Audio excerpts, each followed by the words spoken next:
Imamnya kadang baca ayat, apalagi ada satu ayat, dua ayat, tiga ayat, dan mati itu.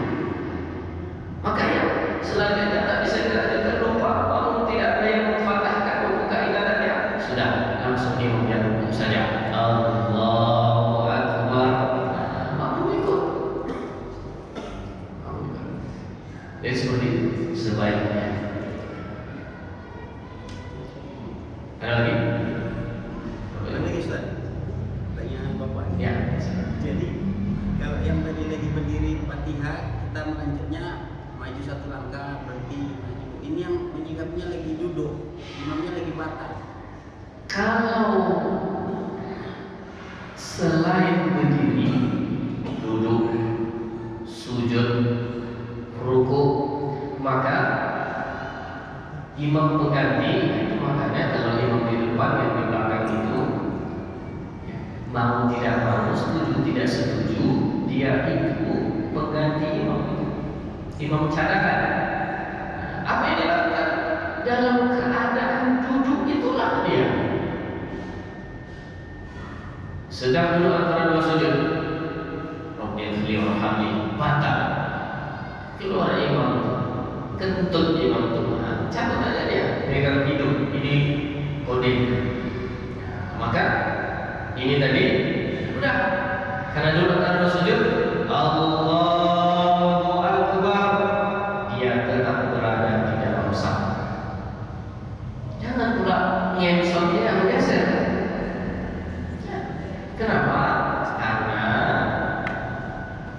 masih sah berjamaah kalau imam itu sejajar dengan makmum, masih sah. Nah, udah sujud, bangkit dia, Allahu Akbar, udah berdiri, baru dia maju ke depan sambil baca dua langkah, stop dulu supaya jangan jadi tiga gerakan berturut-turut. Jadi seperti itu, bukan saat kapanpun dia harus maju ke depan. Hanya kalau sudah atau sedang berdiri, kalau sedang berdiri baru bisa maju. Nah itu makanya kalau di luar yang seperti ini, makmum sejajar posisinya dengan imam, hukumnya makruh. Tapi dalam kondisi ini imam mengganti, maka hukumnya tidak makruh, dan memang seperti itulah yang harus dia lakukan. Nah itu makanya si pengganti imam ini, imam cadangan pun harus paham.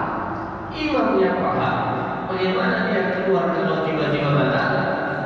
Imam cadangan pun paham bagaimana dia istiqlal menggantikan posisi kedudukan imam ketika imam batal. Nah seperti itu. Allah ya. Waalaikumsalam.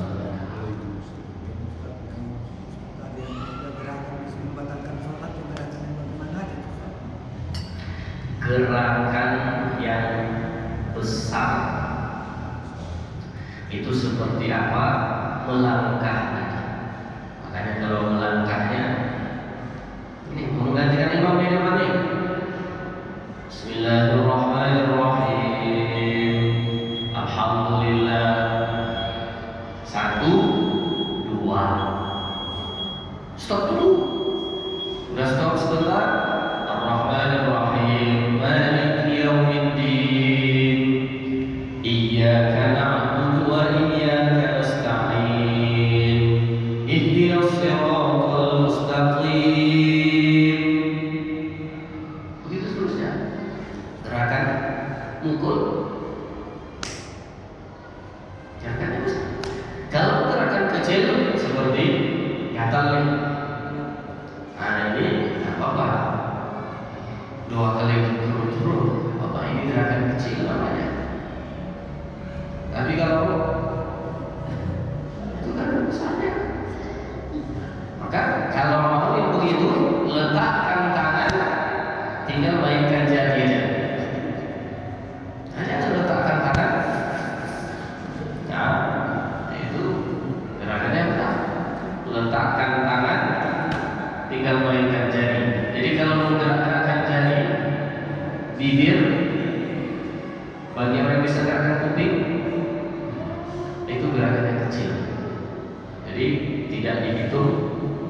hingga betul-betul itu membatalkan. Nah, jadi gerakan melangkah, melompat, memukul, menunduk dan seterusnya itu gerakan besar.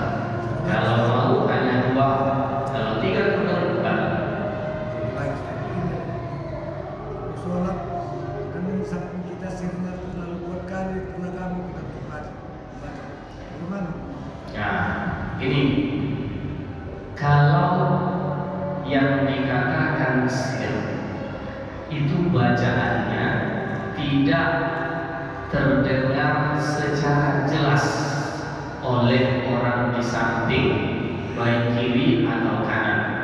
Kalau terdengar desus-desus itu tidak mengapa, karena memang dalam mazhab Imam Syafi'i yang namanya bacaan itu harus keluar bunyi, tapi yang dengar hanya sendiri. Kalau jelas terdengar oleh orang sebelah, itu bukan sir lagi namanya, itu sudah bacaan jahar. Nah, ada juga orang tapi sekarang harus dengar oleh diri sendiri. Hati-hati, bacaan sir yang dengar oleh diri sendiri itu harus dalam kondisi sepi, tak ada suara, seperti ketika keheningan malam. Nah, kalau banyak suara-suara yang lain, suara mik, suara kendaraan, itu Pak, besar itu bacaannya baru terdengar oleh kuping sendiri. Ada orang mempatukan itu pada saat kondisi seperti ini, padahal suara kendaraan terdengar, ini terdengar enggak. Jadi kalau Bapak Ibu mau tahu patokannya, bangun tengah malam, hilangkan suara, termasuk suara jam. Itu Pak, kalau tengah malam itu ketika hening, jam itu kedengaran detiknya, tek tek tek tek. Itulah kita baca dengan oleh kuping sendiri. Makanya banyak orang salah paham. Dia baca supaya bacaannya itu sah, yaitu terdengar oleh kuping. Namun yang terjadi apa? Orang samping dengan jelas mendengar bacaan itu. Sebab apa? Dia paksakan terdengar oleh kuping sendiri, padahal kondisinya sedang ada suara-suara bising yang lain. Maka ukurannya itu Pak, bukan pada saat normal seperti itu. Tengah malam bangun, hilangkan semua bunyi-bunyi. Nah, di situ Bapak Ibu bisa mengukur mana yang dikatakan isma' nafsi, membaca dengan bacaan yang terdengar hanya oleh kuping sendiri.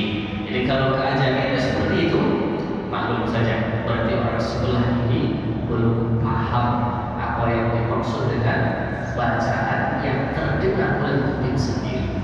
Karena bukan dia kuping sendiri saja, kuping orang sebelah kiri kanan pun jelas Pak, terdengar bacaannya. Berarti itu sebenarnya dia bukan baca sir lagi, dia udah baca jahat namanya. Cuma kalau dia tidak paham, itulah yang terjadi. Jadi sahabat-sahabat Bapak, nah kalau mau nanti jangan dekat dia, Bapak cari saat yang agak jauh dari dia. Memang